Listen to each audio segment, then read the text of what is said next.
What's up everybody, it's Sean here and I'm here today to give you guys an early look at the upcoming Tom Sachs Nike Craft General Purpose shoe in this dark sulfur colorway. Today's video is brought to you by SoleSavvy. SoleSavvy is a membership-based community of like-minded passionate sneakerheads with a true love for shoes. And as a member of SoleSavvy, they give you the tools, the information, and the resources you need to be able to buy the shoes that you want for retail.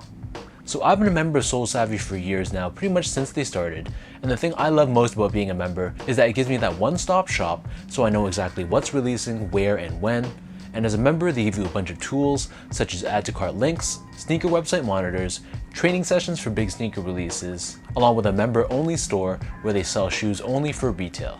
And recently they introduced an app called SoleSavvy Collect. And this is an online sneaker marketplace where you can buy, sell, and trade your sneakers, and everyone that has access to Collect has been individually vetted and they're all members of SoleSavvy, so you know that anyone you're dealing with is going to be legit. So if you guys want to learn more about SoleSavvy and potentially become a member, I'll add a link down below for you guys to check out, and be sure to tell them I sent you. So this in my hand is the second colorway of the General Purpose shoe in a joint collaboration between Nike and artist Tom Sachs.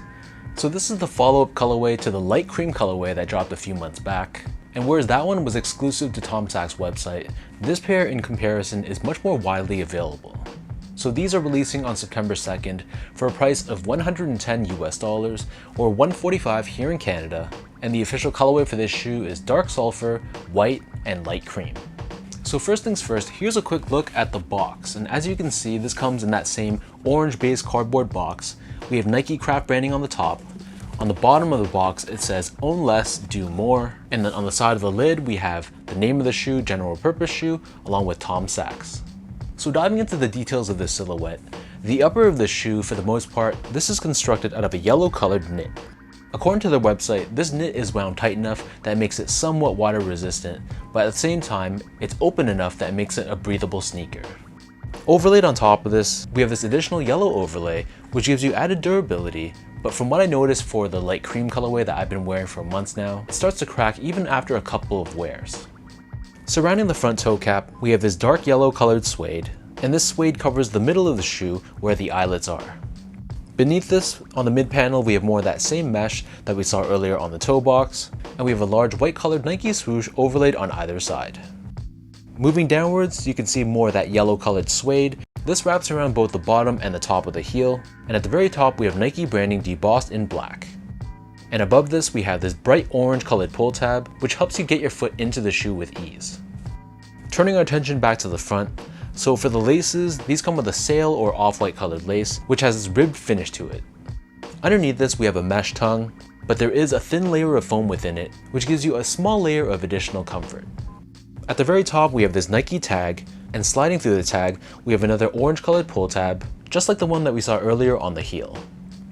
So the interior of the shoe is lined in this sail colored microfiber textile, and you can see on the interior of the back heel we have an additional layer of foam padding. As for the insoles, so these come with your standard foam lined insole. It's covered in a yellow colored mesh on top, and we have Nike Craft branding stamped on the heel, and if you take out the insole, you'll see that full-length EVA foam core, which is where the majority of the comfort of the shoe comes from, and this is embedded within the midsole itself. So the upper of the shoe sits atop this solid rubber cupsole, which is painted in this cream color. Just like I mentioned earlier, encased within this midsole, we have this full-length EVA foam, and you can see that the midsole itself has a very faint textured finish to it. Finally, turning this pair over to the bottom, so the outsole here is almost trail inspired. This is entirely constructed out of a black colored rubber. We have a very pronounced waffle style traction pattern, and on the heel we have Nike Craft branding. So that breaks down the look and the construction of this pair.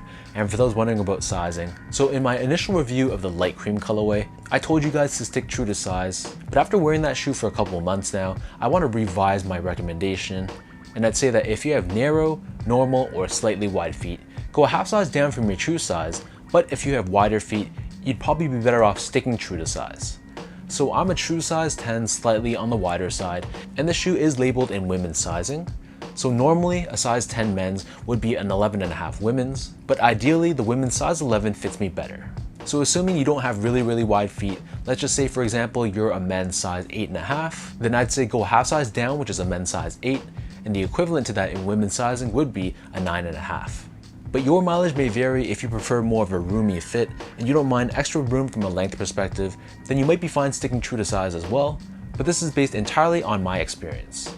Next up, in terms of the comfort, so again, I kind of want to revise what I said in that previous review. So in that video, I think I mentioned that the comfort was okay, but it wasn't that good. But after wearing that light cream colorway for weeks and weeks now, they definitely break in over time, and I gotta say they're actually quite comfortable. So with that said, this shoe incorporates that full-length EVA foam, and yes, straight out of the box, it wasn't the most comfortable shoe out there, but it almost feels like that foam layer molds to your feet the more you wear them, and after a while, it just becomes much more comfortable. So I'd say have some patience, give it some time, give it some wear, and they'll feel much more comfortable over time. Last but not least, in terms of the overall quality and the craftsmanship. So first off, material quality, I thought it was decent. I'd say that this is a step above average Nike quality, but I wouldn't say that it's the best quality materials I've seen or even close to the best I've seen on a Nike release. However, for the price point you're paying, which is $110 USD or 145 Canadian, this is an absolute steal. And I'm glad to say that they're actually giving us genuine suede instead of a very synthetic material that they could have done for that same price point. And from an overall build and craftsmanship standpoint, so again, just like that light cream colorway, the craftsmanship wasn't the best on this pair. There were some blemishes on the suede, there were some stains on the midsole itself, but nothing that was a real deal breaker. It's just small little things that were a little bit annoying, but kind of expected given the price point.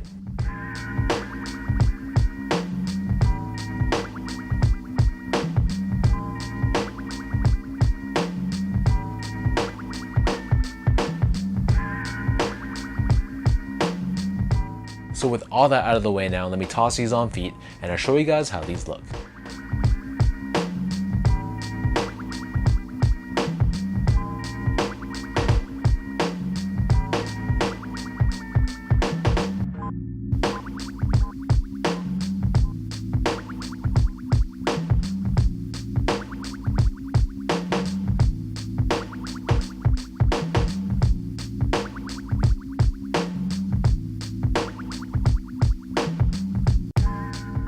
Between this one and that initial light cream colorway, I definitely prefer the look of that colorway, but this one is still very clean in its own way.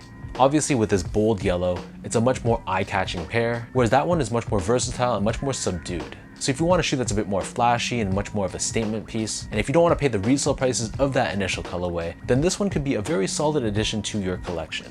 But totally understandable if you're not a fan of this silhouette.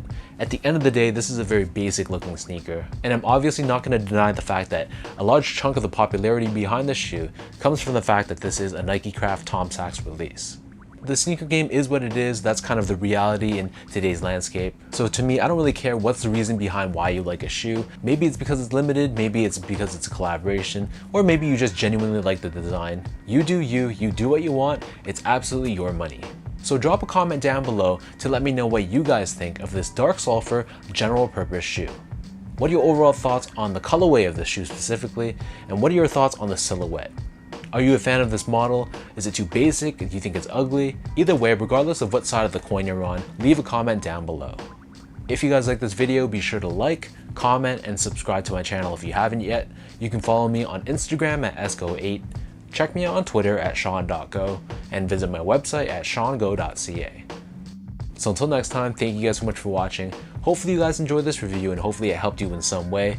Good luck to anyone hoping to grab these on September 2nd, and I'll catch you guys all in the next one.